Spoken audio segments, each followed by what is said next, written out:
Dzień dobry, Marcin. Cześć Artur. Miło mi Cię widzieć na tym spotkaniu, na które się umówiliśmy, aby porozmawiać o pakiecie mobilności. Dziękuję Ci, znalazłeś czas i skorzystałeś z zaproszenia, e, aby pod, podnieść ten temat. Tak, czeka nas to wszystkich w branży transportowej, produkcyjnej, pakiet mobilności, tachografy na busach, więc jest mi niezmiernie miło, że mogę z Tobą o tym porozmawiać.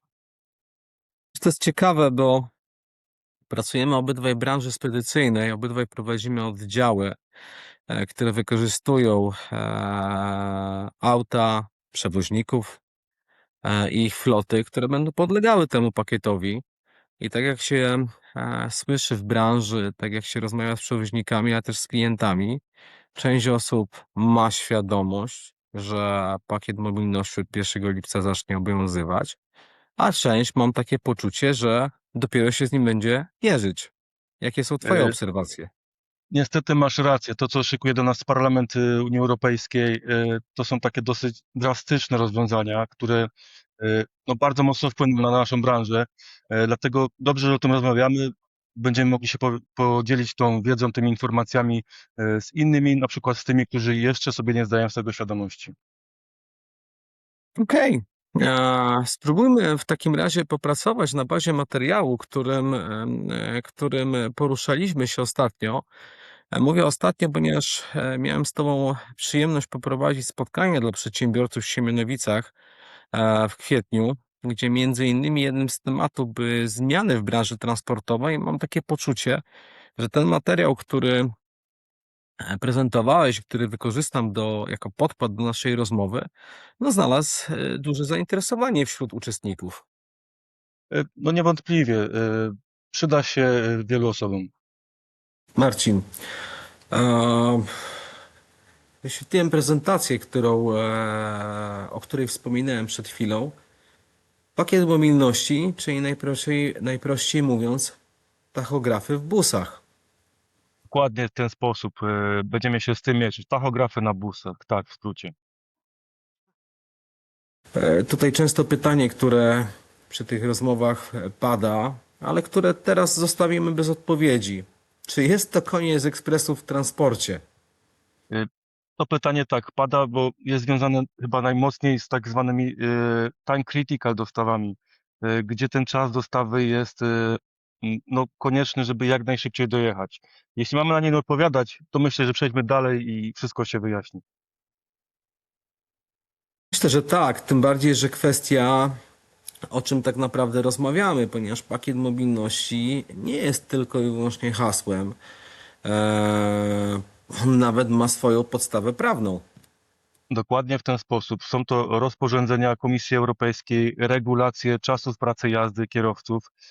To nie jest nowa rzecz, tak? Do tej pory takie rzeczy już były dostępne i każdy kierowca, który jeździ na tak zwanym tirze czy solówce, gdzie ten tachograf jest zamontowany, ci kierowcy się z tym mierzą, ci pracodawcy znają ten temat.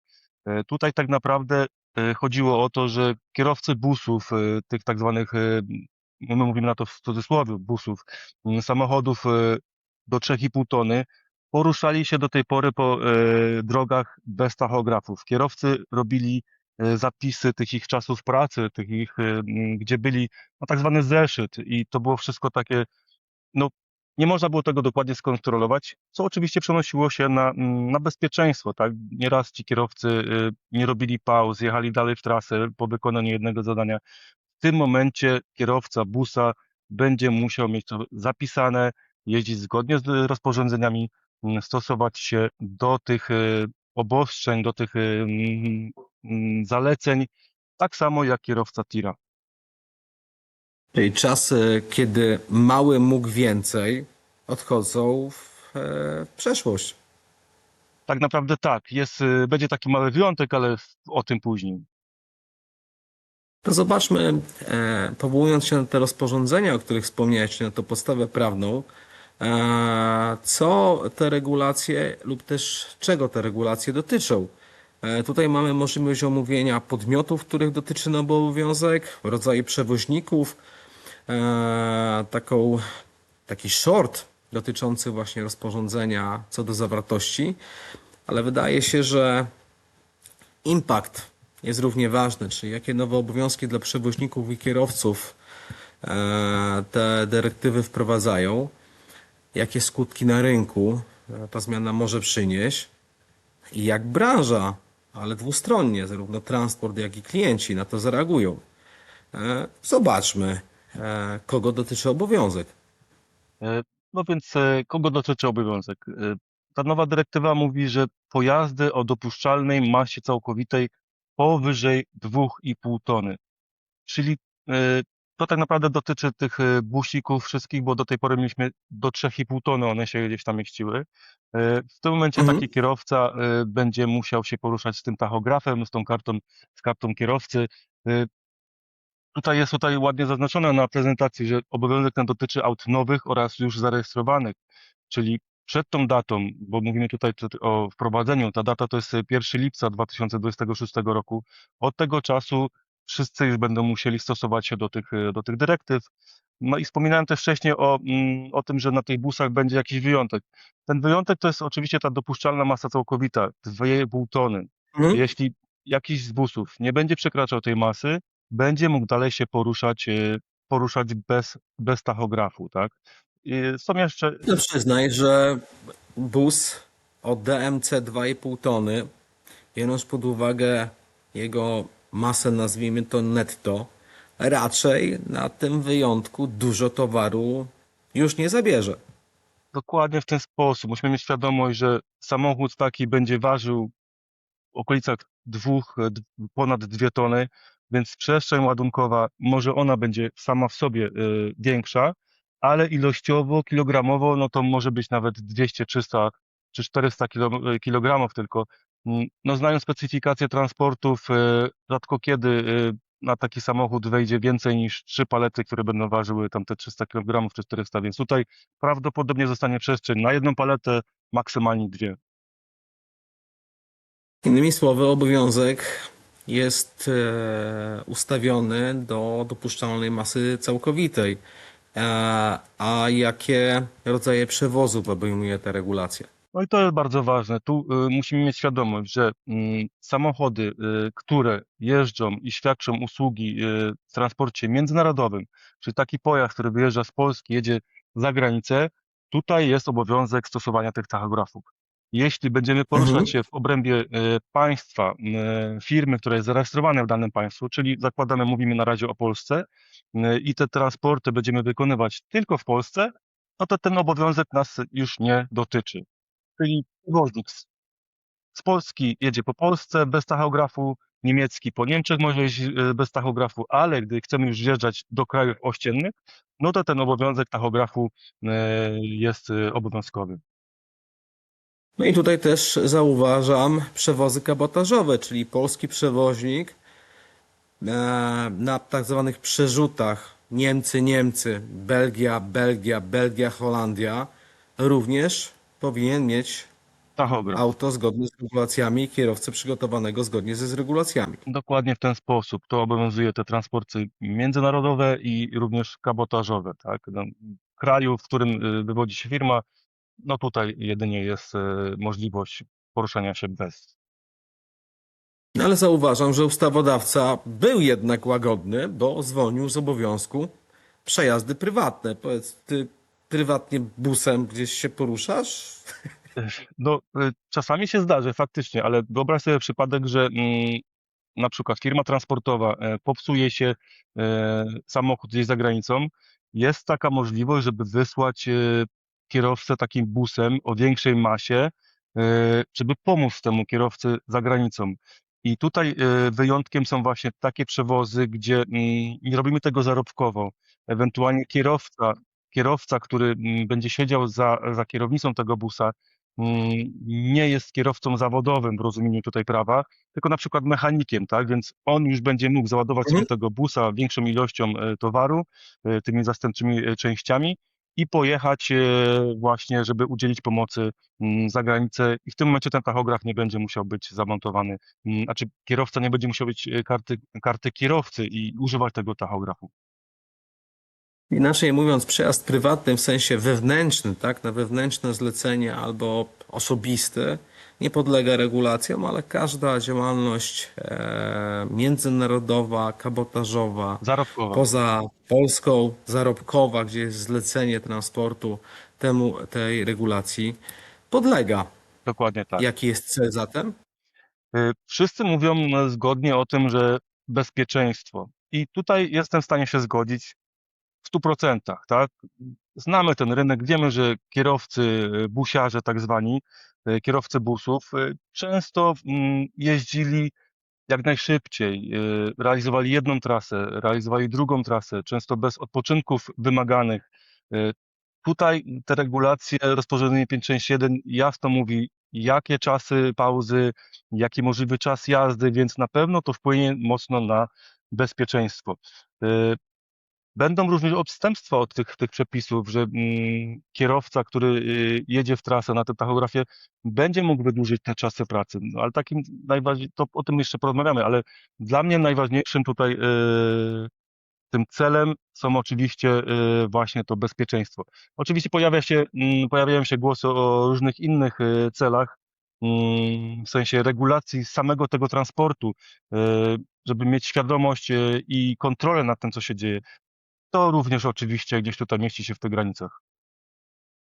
No tak, ochrona rynków wewnętrznych na pewno tutaj jest pośrednim efektem tych regulacji, ale rozumiem, że nadmierna eksploatacja kierowców ustanie, a też bezpieczeństwo innych użytkowników dróg wzmocni się. No tutaj myślę, że niektóre shorty YouTube'owe tak pokazywały, że mały mógł jednak dużo, niekoniecznie bezpiecznie, a czasami bardzo szalenie. Tak, musimy jeszcze tylko dodać właśnie, że też rynek pracy kierowców na małych samochodach, ta regulacja będzie mocno im w sumie pomagała, tak, bo ona reguluje czas ich pracy, czas jazdy, więc na pewno w jakimś stopniu pomoże chronić tego pracownika. To też jest cel tych obostrzeń.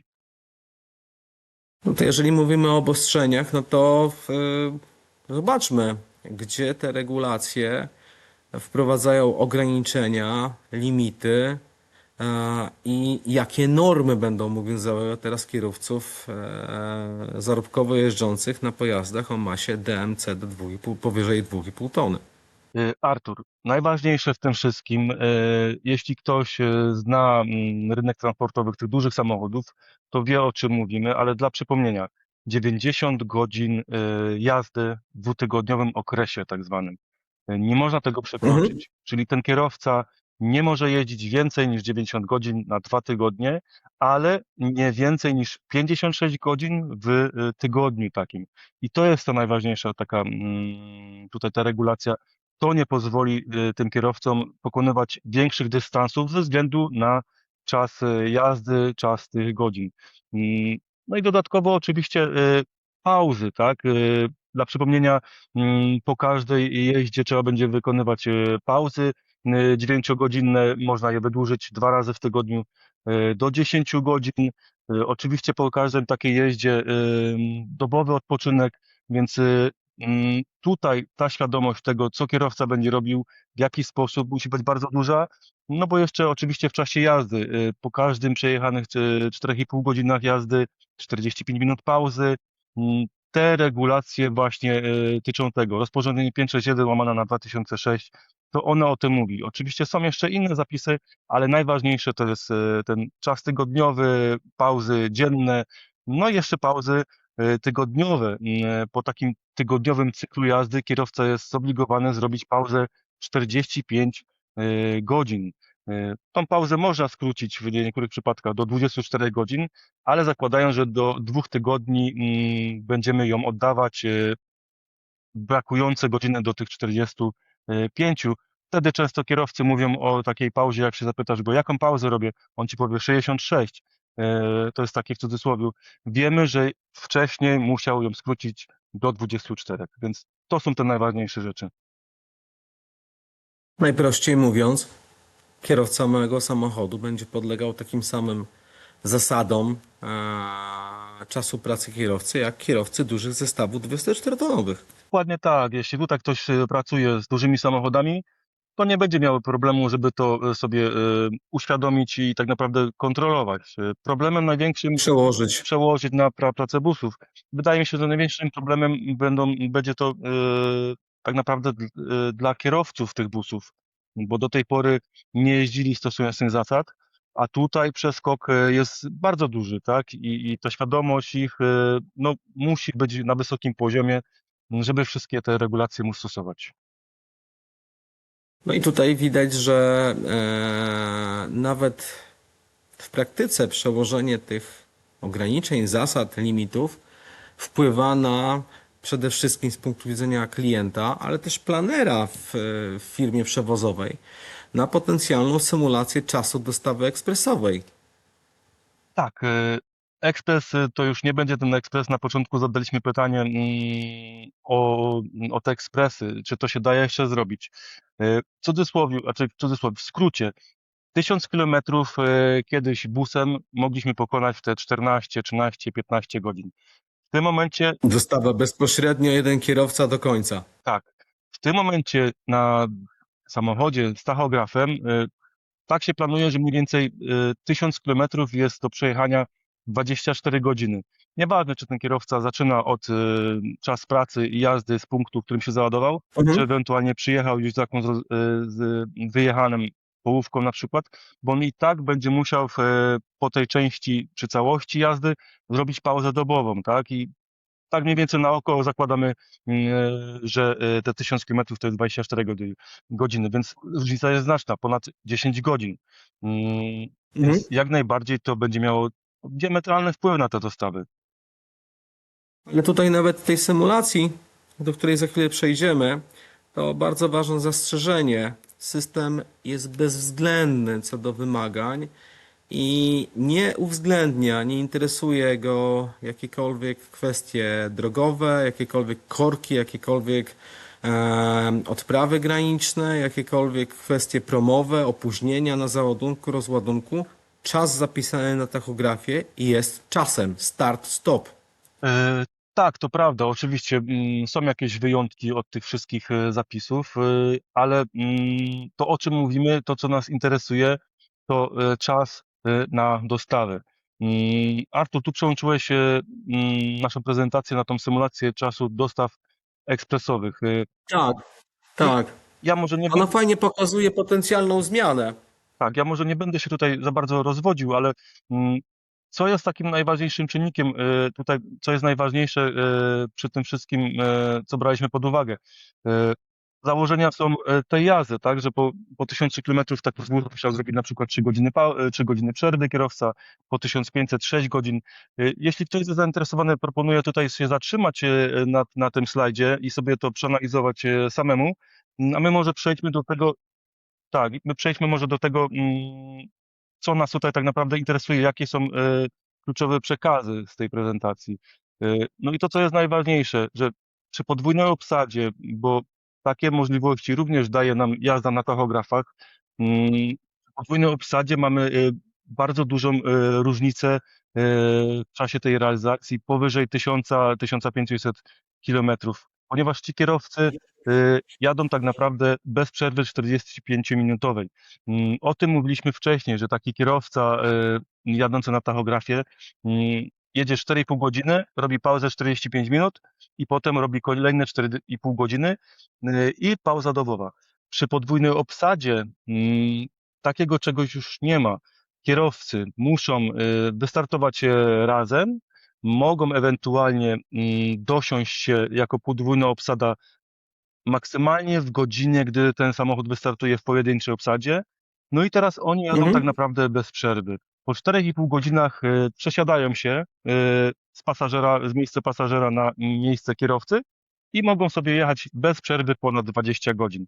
Więc tutaj jest kluczową właśnie ta różnica w podwójnej obsadzie na tych dłuższych dystansach, z tego względu, że nie robimy tych pauz 45-minutowych. I być może dla dostaw tych time critical to jest właśnie to rozwiązanie, wysyłanie kierowców w podwójnych obsadach. Czy to będzie się dało robić na busach? No to tutaj na to pytanie już nie odpowiadamy, bo no myślę, że nie będzie łatwo wysłać dwóch kierowców małym busem w podwójnej obsadzie. No i jeszcze pokazujesz w tym kluczowym przekazie, że rentowność tej trasy zaczyna się na dystansie 1000-1500 km zwyż. Więc można by, wracając do naszego podstawowego pytania, powiedzieć, że ekspresy zostaną zachowane, ale przy pewnych specyficznych warunkach, które weryfikuje odległość, podwójna obsada i czas przejazdu. Dobrze o tym mówisz, wspominasz, bo to też jest ważne, że ekspresy na busach, nawet z tachografem, myślę, że do tych 700 kilometrów, to one będą miały miejsce i będą tacy kierowcy jeździć na takich ekspresach. Ze względu, że tirem, no zakładamy sobie, że on przejedzie za te 9 godzin, no tak gdzieś około 600 kilometrów przy sprzyjających warunkach oczywiście, bez korków, bez jakich obostrzeń czy wypadków na drogach. Kontroli. Kontroli, tak. No, ten tir jedzie wolniej, tak? Bus będzie mógł w dalszym ciągu jechać szybciej, więc myślę, że o te 700 kilometrów, 750 lub troszkę więcej uda się zrobić w czasie tej jednej doby jazdy. Ale tutaj przeszedłem do kolejnego slajdu, bo mówiliśmy o tym, jak ewentualnie symulować, jak zakładać. Ale teraz przejdźmy do kwestii operacyjnej, ponieważ te busy od 1 lipca, nowe i dotychczas zarejestrowane, będą musiały mieć zalegalizowane tachografy. No i to nie jest takie proste, ponieważ po pierwsze jest kwestia wymagań dotyczących tych tachografów, a po drugie, no cóż, ktoś, kto kupował busa kilka lat temu i ten bus nie jest wyeksploatowany, niekoniecznie zakładał miejsce do fabrycznego montażu tachografu. Więc jak ty patrzysz na nowe obowiązki dla przewoźników i kierowców w kwestii technicznej? No to wspomnijmy o tym, że tym standardem tachografu jest ten tachograf nowej generacji G2V2. I tak, jeśli ktoś nie miał No go, brzmi groźnie. e, Brzmi groźnie. to jest tachograf, który będzie zapisywał, mimo tego, że czas pracy, czas jazdy, to jeszcze pozycję samochodu na trasie. Mhm. I dodatkowo daje możliwość organom kontrolującym zweryfikowania tych wszystkich danych zdalnie, czyli nie trzeba będzie podjeżdżać do takiego samochodu, sczytywać tych danych, tylko na przykład kontrola będzie przejeżdżała obok tego samochodu, może mu zaczytać dane, ściągnąć, sprawdzić, zweryfikować, popełnić przewykroczenie, łapiemy takiego kierowcę, zjeżdża na bok i dajemy mu mandat na tej podstawie, tak? Czyli jak dobrze rozumiem, to jest kontrola pojazdu w ruchu. Y, Dokładnie tak. No i tutaj tego się wszyscy obawiają. Obawiają się, no mają czego się obawiać, ale wróćmy najpierw do tych obowiązków przewoźników i kierowców. Tachograf, montaż to jest jedna rzecz.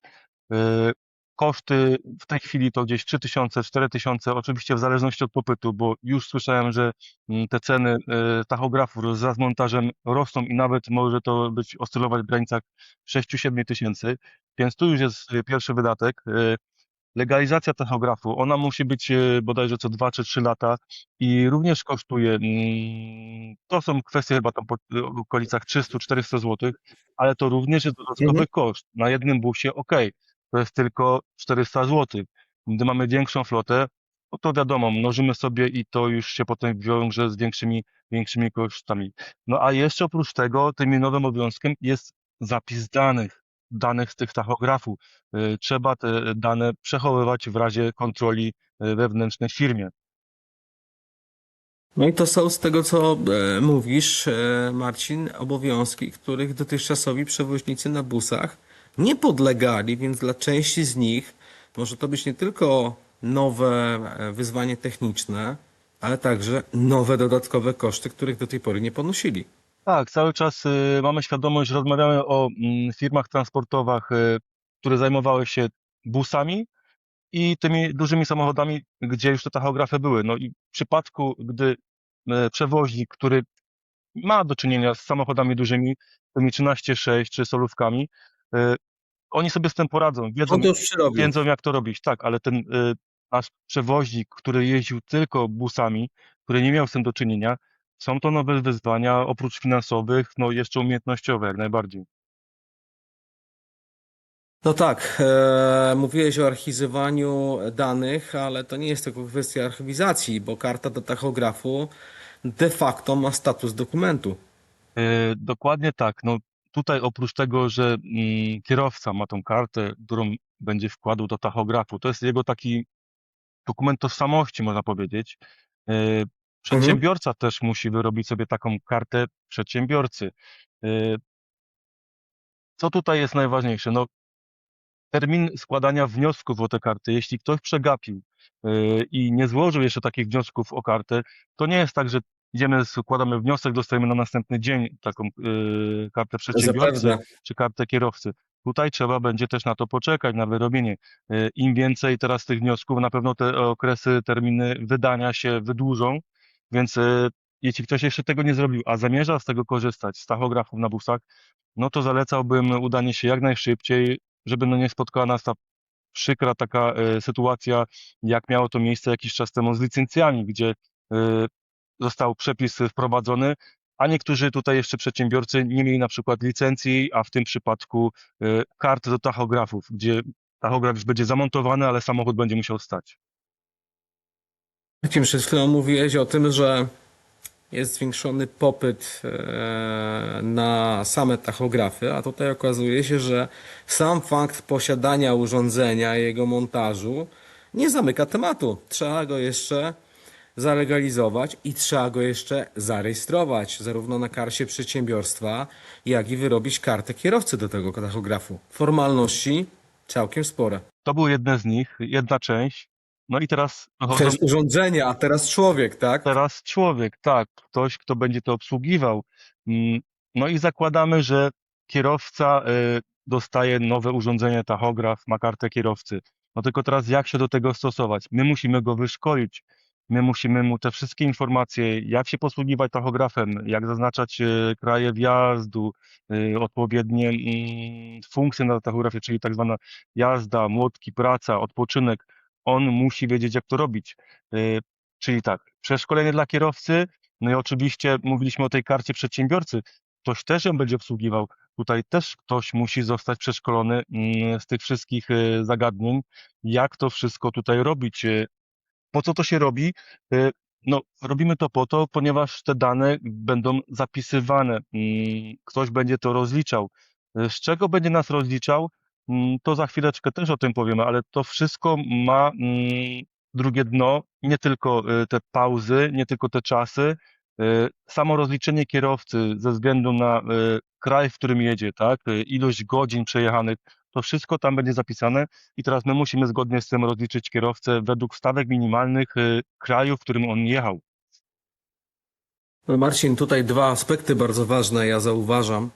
To nie jest tylko kwestia stosowania zapisów dyrektywy, o której wcześniej wspomniałeś, czyli twardego przeszkolenia człowieka z zasad, z limitów, z ograniczeń, z obowiązków. To jest jedna część. Druga część to jest odpowiednie udokumentowanie tego w postaci umiejętności obsługi tego urządzenia. Rozumiem, że to, co jest zapisane w tachografie, jest podstawą do rozliczenia, ale również podstawą do kar w przypadku kontroli. Zgadza się i bezpieczeństwo na drogach, chronienie tutaj kierowców pod kątem odpoczynków i jazdy to jedno, ale tak naprawdę tutaj no, I kary, dokumentacja to drugie. Właśnie dokumenta, tutaj o tym widzimy, tak? dokumentacja to drugie, dokładnie. I zgodnie z tymi wszystkimi zapisami, dane, które będą zapisywane, mają odpowiedni też czas na przechowywanie. Na takiej karcie kierowcy obowiązkowy odczyt jest 128 dni, ale dane zapisują się na 90 dni. I teraz wyobraź sobie, że Mhm, kierowca popełnia jakiś błąd na drodze, tak? Czyli nie wiem, nie mhm. zrobi odpowiedniej pauzy, przekroczy prędkość, nieodpowiednio zacznie czas jazdy, w sensie jazdę dobową, no, zrobi jakiekolwiek wykroczenie. Mm, Obowiązek odczytu jest co 28 dni. Mogłoby się wydawać, że dobra, odczytał 28 dni i to przewinienie tak jakby mu się anuluje. Nie anuluje się, ono będzie jeszcze przez 90 dni zapisane na karcie. W przypadku kontroli na drodze Mhm. ten kierowca, który popełnił błąd, popełnił jakieś wykroczenie, on ma szansę mm, zostać tutaj, w sensie, że ten błąd wychwycony przez te 90 dni. My jako kierowcy osobówek, jeśli nas coś nie złapie na drodze, ewentualnie fotoradar, no to to, co zrobiliśmy, czyli na przykład jechaliśmy szybciej, tak, niż zgodnie z zaleceniami drogowymi, możemy uznać, że nam się udało. Nie dostaniemy tego mandatu. Ten kierowca żyje przez 90 dni w takim przeświadczeniu, że może dostać mandat, tak, że no, jest To coś takiego. spora odpowiedzialność i spory termin noszenia tej odpowiedzialności, ale także tutaj duże obciążenie, jeżeli chodzi o odpowiedzialność archiwizacji zapisu danych ze strony przewoźnika, który jest operatorem, tak, nie tylko tachografu, ale również rozlicza czas pracy kierowcy według zapisu z tachografu. I to jest tutaj tak naprawdę to, o co wydaje mi się najbardziej chodziło tym organom, które to wprowadzały, czyli Unii Europejskiej, o rozliczenie kierowcy, ewidencję czasu pracy i jazdy i rozliczenie go zgodnie z płacami minimalnymi w Unii Europejskiej. Czyli to jest tak, Mhm. jeśli kierowca jeździ po Polsce, no to jest rozliczane z płacy minimalnej w naszym kraju, w Polsce. W momencie, gdy już wjeżdża do Niemiec, to jest rozliczany według stawek niemieckich. No i tak dalej. Belgia, Holandia, czy Francja, czy Francja, Włochy. Hiszpania, Portugalia, to takie kombo na takiej długiej trasie, tak? Tak, i oprócz tego Rozliczeniowe. przeszkolenia właśnie kierowcy, kadra, która gdzieś tu będzie rozliczała kierowców, musi to potrafić z tymi danymi pracować i w odpowiedni sposób wynagrodzić tą pracę kierowcy. Bardzo ciekawy taki aspekt właśnie tych danych, tego rozliczania kierowców był kiedyś poruszany przez stronę francuską. Mianowicie Mhm. wiemy teraz, że działamy zgodnie z tymi godzinami pracy, jazdy, rozliczamy kierowcę według danego kraju, a Francuzi mieli jeszcze taki pomysł, aby wprowadzić nam oddawanie, znaczy składki emerytalne, żeby zostawały w kraju, w którym ten kierowca jechał. Czyli jak rozliczamy kierowcę z czasu pracy w Niemczech, to składki emerytalne byłyby oddawane do Niemczech, tak? I Był kolejny, taki pomysł, tak. takie Oczywiście kombo też w może być. chwale kierowców i wcale nie chodziło o ograniczenie konkurencyjności polskich przewoźników. E, Myślę, że to zostawmy bez komentarza, bo nie chcemy się narażać. Ale tutaj ewidentnie jeden zapis, myślę, że podsumowuje w tym slajdzie sens zmiany. Kierowca busa jest pełnoprawnym, stanie się od 1 lipca pełnoprawnym kierowcą zawodowym. Dokładnie tak, to o to chodzi. Te zapisy to regulują, ten kierowca będzie według tego rozliczany. Wszystko będzie zgodnie z literą prawa. No a co będzie, jak nie będzie? No to tutaj również są zapisy. Unia Europejska nie pozostawia tutaj nic bez pytania. Tak, oni są przygotowani na każdą ewentualność. Można domniewać, że gdzieś tutaj to jest po to robione, żeby móc wystawić kary.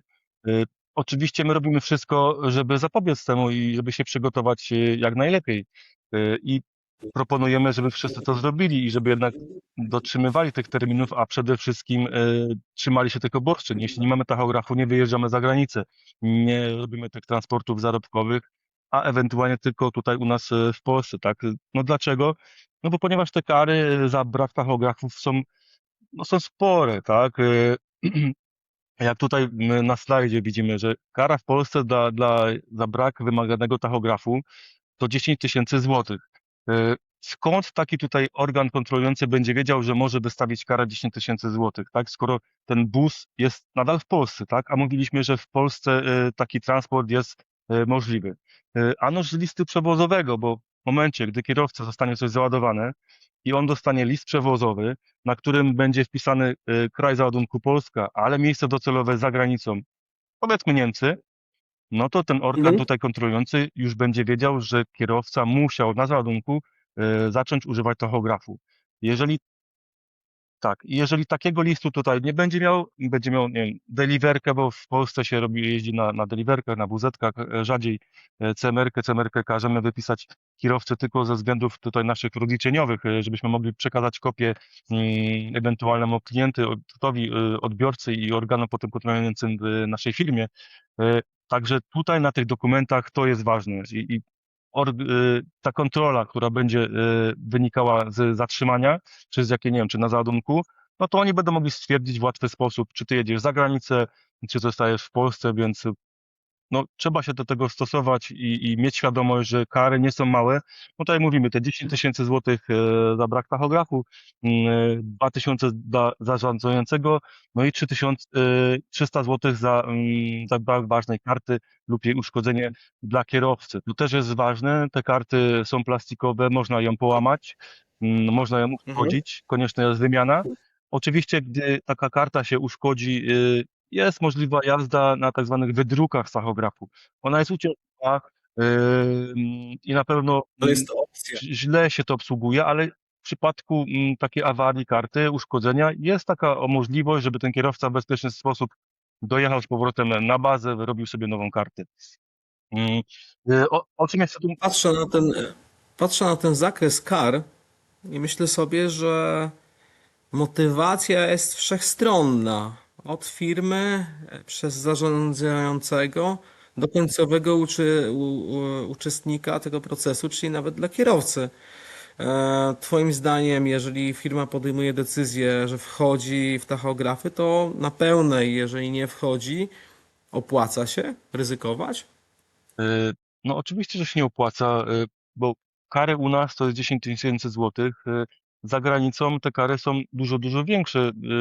Nie wiem, nie widziałem takich ładunków, na których można by na przykład zarobić te 30 tysięcy euro dla firmy, tak? A Jednorazowo i podejmować stawkę ryzyka. tak, no być może ktoś się znajdzie, ale no, mm, pamiętajmy, że te tachografy mają też możliwość zdalnego odczytu. Czy będą jakieś urządzenia, które będą, nie wiem, sczytywały impuls z tachografu samochodów przejeżdżających i w momencie na przykład, gdy któryś przejedzie i takiego impulsu nie będzie, będzie taka informacja gdzieś do służb kontrolujących i oni będą cię ścigać. Być może ten pojazd będzie robił transport wewnętrzny, czyli w granicach kraju tego przedsiębiorstwa, czyli Polak w Polsce, Niemiec w Niemczech. Nie wiem, jak to będzie do końca rozwiązane, czy ja na pewno nikomu bym nie zalecał i nie próbował nawet poruszać się bez tego tachografu za granicę. Myślę, że ktoś się Tym znajdzie. bardziej, tym bardziej, że kary finansowe to nie jest wszystko, bo tutaj dodatkowe konsekwencje, no to widzimy, unieruchomienie pojazdu, czyli w przypadku stwierdzenia naruszenia, zakaz dalszej jazdy. No tak jak kiedyś mieliśmy fotoradary i zakłócacze fotoradarów, czy inne sposoby, to tutaj mamy do 10 tysięcy złotych kary za używanie urządzeń zakłócających pracę tachografu.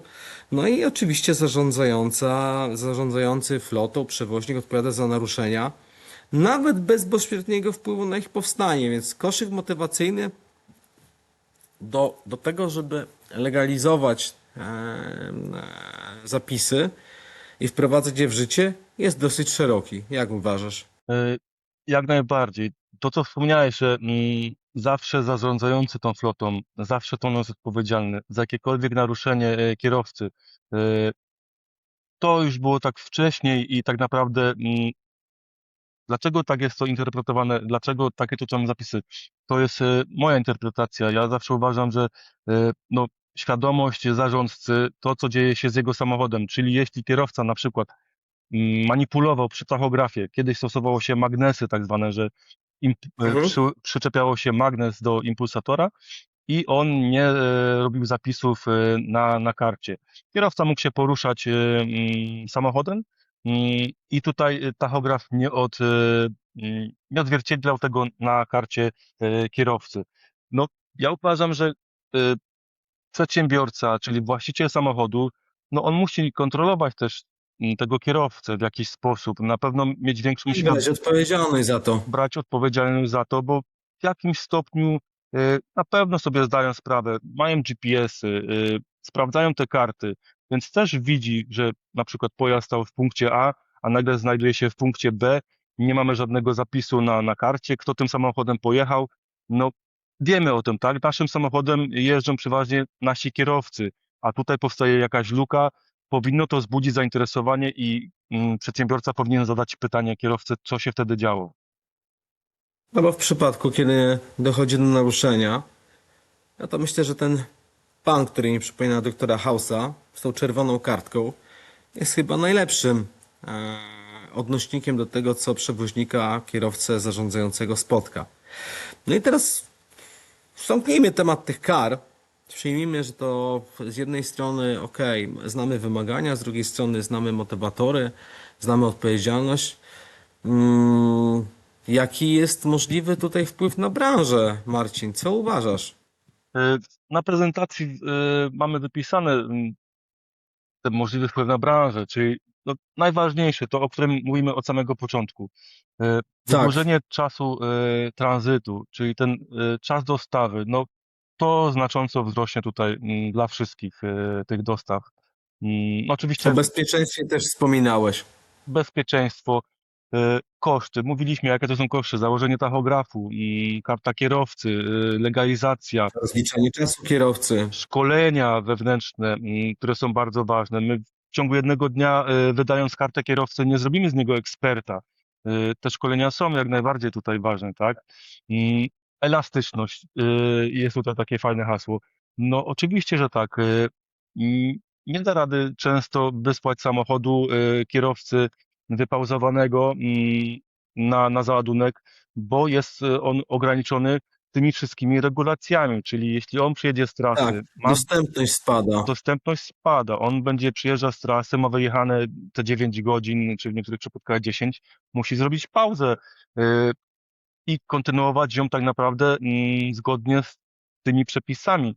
Kiedyś taki kierowca przyjeżdżając z trasy, często działo się tak, że na przykład był już w domu, nie wiem, te 9 godzin odpoczął, dzwoniło się, zadawałeś mi pytanie, czy te 9 godzin ci pauzy wystarczy, które miałeś, pojedziesz w trasę?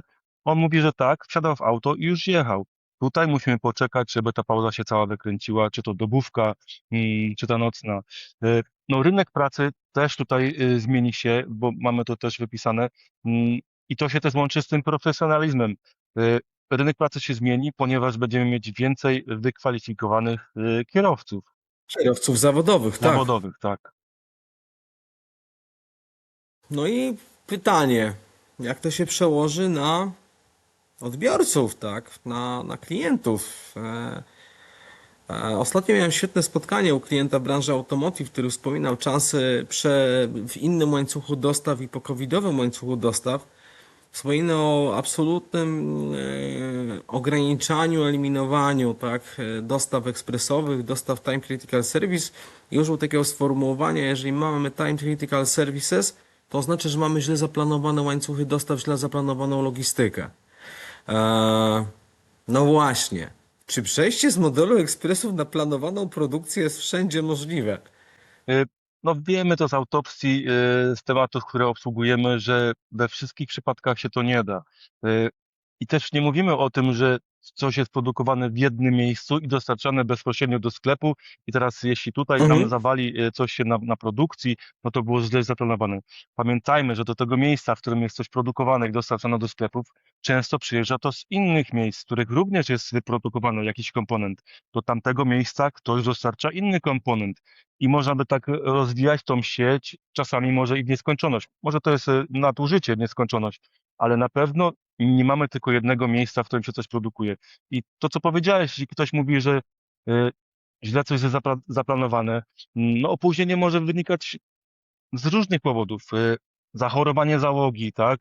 Nie mamy pełnego obłożenia, ktoś czegoś tam nie dostarczy, braknie prądu, y, no, mnóstwo czynników, pogoda, i teraz w jednym miejscu ona wpływa na produkcję, w drugim. Ciężko będzie tak zaplanować tą produkcję, żeby wszystko przyjeżdżało na czas, bez uruchomienia tych procedur time critical, bez tak zwanych tych transportów ekspresowych. Te transporty ekspresowe, one się pojawiają w momencie, gdy właśnie jest jakieś braki w produkcji, tak? I tym time criticalem dostarczamy czasami jedną paletę, dwie, trzy, no a czasami też i 10. To jest spowodowane właśnie tymi Po opóźnieniami. 1 lipca one już nie będą takim dostępnym backupem, tak jak wcześniej. I mam takie poczucie, że klienci będą musieli zrezygnować ze starych nawyków i dopasować rozwiązania do aktualnych możliwości. Stąd też ta nasza rozmowa i mamy nadzieję, że do niektórych osób to dotrze. Oczywiście mamy mało czasu. W ciągu tego ponad miesiąca, jak tutaj dzisiaj rozmawiamy, e, nikt nie przestawi produkcji na taką skuteczną, żeby wszystko jeździło zgodnie z planem, więc coś takiego się pojawi, jakieś nowe rozwiązania, a one wpłyną na pewno na koszt tych transportów. To już nie będzie transport tym busem po taniości, tylko tutaj zgodnie z tym, co mówiliśmy, czyli te karty kierowcy, tachografy, przeszkolenia, Mhm. kierowca zawodowy, wpłynie to na pewno w znaczącym stopniu na stawkę takiego transportu. Nawet ta symulacja, która nam pokazywała ten ekspres, który daje możliwość kupienia czasu, tam powyżej tego 1000-1500 kilometrów. Okej, w stosunku do dzisiejszego czas dostawy zostanie utrzymany, kupujesz kliencie czas, ale tam już jest podwójna obsada po 1 lipca, więc to nie będzie w tych pieniądzach, do których dzisiaj są klienci przyzwyczajeni. Tak, więc co tutaj mogłoby się jeszcze wydarzyć? Możliwym scenariuszem jest centra przeładunkowe, tak mi się wydaje, że ktoś, kto ma gdzieś magazyny i teraz wykorzysta busa, który pojedzie te 700 kilometrów tym ekspresem, przyjedzie do magazynu jakiegoś, e, przeładuje towar na innego busa, na innego kierowcę, który jest Z nowym wypauzowany czasem. z nowym czasem, no to jest tutaj możliwość kontynuacji i tego takiego szybkiego transportu. Oczywiście ten przeładunek będzie wiązał się z jakimś ryzykiem ewentualnego uszkodzenia, tak? Ponieważ no, to będzie na zewnętrznym hubie. Te standardy, które będą obowiązywały w miejscu załadunku, czyli u klienta i u ewentualnego dostawcy, one będą troszeczkę inne, więc tutaj wśród tych hubach przeładunkowych trzeba będzie również zastosować jakieś krytyczne takie wewnętrzne procedury, które staną się standardem i że umożliwią przeładunek bez uszkodzeń. Więc to też jest kolejne wyzwanie, ale to również wpłynie nam na stawkę. No bo wiadomo, koszty roboczo-godzin znowu kolejnych osób, tak? Już mówiliśmy o kierowcach, a tutaj jeszcze Mhm. jakiś magazynier, no i oczywiście powierzchnia załadunkowa, tak? No i tu Ładunkowa. też wspominasz o tym, że możliwym rozwiązaniem, aczkolwiek ja mam wątpliwość, czy ono się przyjmie, jest system, nazwijmy to, wynajmu kierowców, tak? Czyli dyspozycyjnych kierowców, którzy mogą podmieniać się na trasie jednego busa, wymieniając zwyczajnie karty swoje do tachografów. Dlaczego mam wątpliwość? No cóż, takie przyzwyczajenie, tak, że jeden kierowca, jeden auto, to jednak jest bariera mentalna, nie każdy to dźwignie, prawda? Mówimy tutaj na przykład o kierowcach Ubera, gdzie ta bariera mentalna została pokonana, ale to jest jednak transport, to są jednak busy, to są jednak solówki, które kosztują trochę więcej niż te auta, które jeżdżą na Uberze i mają towar, no czasami o dużej wartości, nie umniejszając pasażerom Ubera. Ale jest to opcja, którą też będę z zaciekawieniem obserwował razem z Tobą. Tak, ja również chciałbym sprawdzić, jak tak naprawdę zachowają się producenci samochodów dostawczych, bo mówiliśmy o tym, że do 2,5 tony samochody będą mogły jeździć bez tachografów. Na dzień dzisiejszy takie rozwiązania tych samochodzików, w cudzysłowie nazwijmy je, Mhm. pojawiały się u Piaggio, czy ewentualnie tutaj u Forda, takie mniejsze samochody, no ale cały czas one nie będą, cały czas miejmy świadomość, że one nie będą mogły przewozić tych ładunków wysokogabarytowych to jedno, ale też tonażowo. Tam zostanie miejsce na te 400-300 kg, no więc ile to będzie? Jedna, dwie palety, ale takie auta już dzisiaj jeżdżą, tak? Dobla spotykamy na trasie w takich time critical. Są takie rozwiązania, tylko czy one zarobi na siebie? No, mając jakąś sieć kontaktów, być może się to uda, tak? W sensie klientów. Pytanie, które warto sobie postawić, na ile to będzie opcja, na ile dopełnienie, a na ile zastąpienie. Być może to będzie hybryda tych wszystkich trzech obszarów. Zobaczymy. Czas pokaże, tak. Bo Tak, tak, no bo mówiąc o czasie, no to de facto data graniczna jest jasna. 1 lipca 2026. W zasadzie to już za drzwiami, to już za płotem, w zasadzie to już. No stety i niestety. Niektórzy z nas długo się do tego przygotowywali, niektórzy do tej pory nie mają rozwiązań, a niektórzy dopiero pomyślą po 1 lipca. Tacy na pewno też się znajdą. Tak, ta data już jest przed nami i to bardzo blisko. No, skala mnie zadziwia, a może inaczej. Nie tyle zadziwia, ile zastanawiam się w tych grupach, które wymieniłeś, ilu się znajdzie przewoźników, bo kto się przygotował, to się przygotował, kto nie myśli, no to będzie miał potencjalny problem, ale nowe przepisy obejmują około 40 000 polskich pojazdów. Sporo moim zdaniem. Y, nie wspomnieliśmy o tym wcześniej, to zostało zachowane na sam koniec, ale 40 000 pojazdów, sam zauważ, jak dużo to jest samochodów. Jeśli tylko część z nich wyjedzie na ulicę z tachografami, jeśli tylko część z nich będzie świadczyła te usługi, y, jakie tutaj duże braki będą, tak, dla tych dostaw. No, jest to naprawdę duże wyzwanie i spore obciążenie dla producentów. Y, Myślę jeszcze tutaj tak dodatkowo, że w Polsce na pewno to się odbije dużym echem na transporcie krajowym, no bo faktycznie jakaś część z tych samochodów zostanie w Polsce, więc chyba ten rynek krajowy gdzieś zostanie zalany takimi możliwościami, co wpłynie na stawki. Pójdą one raczej w dół, tak jak te zagraniczne w górę, tak tutaj w Polsce transporty na pewno będą stanowiły tutaj no, nie obciążenie, ale dużą konkurencyjność trzeba będzie się z tym liczyć. Marcin, sądzisz, że rynek krajowy jest w stanie wchłonąć jakąś sporą część, no nie mówię o 3%, ale sporą część tych busów, solówek, które nie zdecydują się na przekwalifikowanie na tachografy i wycofają się z rynku międzynarodowego? Bo ja mam wątpliwość, pojemność rynku krajowego jest jednak dość ograniczona. Tutaj może być nadmiarowa podaż, tak jak powiedziałeś, mogą ceny spaść, ale niekoniecznie przełoży się to na wzrost popytu. Jak najbardziej masz tutaj rację. Barometry na popularnych giełdach już dziś pokazują, że ilość ładunków w Polsce jest większa z dostępnością samochodów. Więc już dzisiaj mamy taką sytuację, że jest mniej ładunków jak wolnych pojazdów realizujących te transporty w Mhm. Polsce. No to po prostu jeszcze zwiększy tą skalę, tą różnicę. Czy można by powiedzieć, że w obu aspektach, krajowym i zagranicznym, krajowym, międzynarodowym, w tym obszarze pojazdów o masie dopuszczalnej całkowitej do 2,5 tony, część jest przygotowana przewoźników, część klientów jest świadoma. Trudno nam ocenić, tak puentuję, jaka część, ale dla części może to być spora niespodzianka.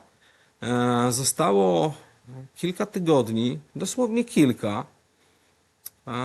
Co byś rekomendował dla przewoźników albo bardziej dla klientów, aby zrobić w tym czasie, w perspektywie wprowadzenia zmian, którym poświęciliśmy to nagranie? Na dzień dzisiejszy to obawiam się, że może być już w niektórych przypadkach za późno na jakiekolwiek zmiany, jeśli ktoś o tym nie myślał, tak? Ja mam oczywiście myślę o takich dużych przedsiębiorcach, o dużych graczach, o firmach, które Mhm. naprawdę potrzebują bardzo dużo samochodów. Co innego jest jakaś tutaj mała firemka, gdzie aż no, taki wpływ to nie będzie miało. Mm, To, co możemy zrobić, na pewno zbudować sobie bazę partnerów, którzy są już na to przygotowani, i już dzisiaj Tak. rozmawiać o tym wpływie na stawki, na te frakty, na relacje, które są realizowane. Jak bardzo podskoczą do góry tutaj no, koszty. A z drugiej strony urealniać informacje, aby nie popadać w rutynę, w przyzwyczajenia, urealniać informacje dotyczące zmian w zakresie czasów transportu związanych To z przede wykorzystaniem wszystkim, tak, pojazdów, tak, oczywiście. które podlegają tym ograniczeniom. Tak, to jeden z kluczowych aspektów, czas, czas dostaw. Tutaj myślę, że mamy jeszcze dodatkowe materiały, które właśnie na te kilka tygodni są do rozważenia. Zarówno ta symulacja czasu dostaw, o której wspominałeś, myślę, że dająca taką soczewkę, optykę na konkretną zmianę, kalkulator tachografu, no i sama prezentacja, która jest takim e, podsumowaniem, pigułką, sygnalizatorem tego, co po tym pierwszym lica czeka nas z obydwu stron, zarówno ze strony przewoźników, rynku transportowego, jak i klientów. Myślę sobie, że jest takie chińskie przekleństwo, powiedzenie, złe życzenie, obyś żył w ciekawych czasach. No, branża transportowa jest papierkiem lakmusowym gospodarki, więc tych ciekawych czasów miała ostatnio sporo. Ja mam takie poczucie, że to jest kolejna dogrywka dla transportu. I nie ostatnia, tak mi się wydaje. Mhm. To, co Bo w zanadrzu jest jeszcze ETS-2, ale to później i to nie na ten temat, tak? tak, dokładnie tak. No, branża transportowa co rusz mierzy się z wyzwaniami, których naprawdę nie brakuje. Z każdym rokiem jest coś nowego. Marcin, bardzo Ci dziękuję za ten czas, który przeznaczyliśmy na, myślę, ciekawe przedstawienie tematu, zasygnalizowanie tematu, skierowanie w kierunku materiałów źródłowych, w kierunku podstaw prawnych, w kierunku potencjalnych skutków. Myślę, że tutaj bardziej daliśmy pewnego rodzaju wskazanie, prognozę niż gotowe recepty czy gotowe tezy, bo ja na przykład mam duży dystans do tego, żeby wróżyć, co będzie po 1 lipca, oprócz tego, że to będą ciekawe czasy. I ja sam osobiście staram się do tego przygotować. Nie na wszystko mam rozwiązania w głowie na dzień dzisiejszy. Na pewno sami, czyli jako my, jako tutaj partner i działam w dziedzinie transportu, jako spedytorzy, jako firma transportowa, y, bez pomocy tych przedsiębiorców, bez ich wysokiego zrozumienia i zaangażowania w ten problem, sami nic nie zrobimy. No tak, tutaj jesteśmy współzależni, ale mamy też również wspólny interes, więc sądzę, że taki właśnie materiał, który teraz nagraliśmy, też jest pewnego rodzaju takim zaproszeniem do dyskusji, do przygotowania się, do prognozowania pewnych rzeczy. Choć czasu niewiele, no to jednak nie jest za późno. Dziękuję Ci za te materiały, które przygotowałeś, bo to jest Twoja praca wynikająca z wieloletniego doświadczenia spedycyjnego. Ciekawy jestem, jak zainteresowani odbiorą nasz materiał. Zachęcamy do podzielenia się opinią w temacie w dostępnych źródłach, gdzie materiał będzie publikowany. No i zapraszam Cię do kolejnego spotkania, bo sądzę, że tematów nie braknie. Dziękuję Ci, Artur, dziękuję również za zaproszenie. Pozdrawiam serdecznie.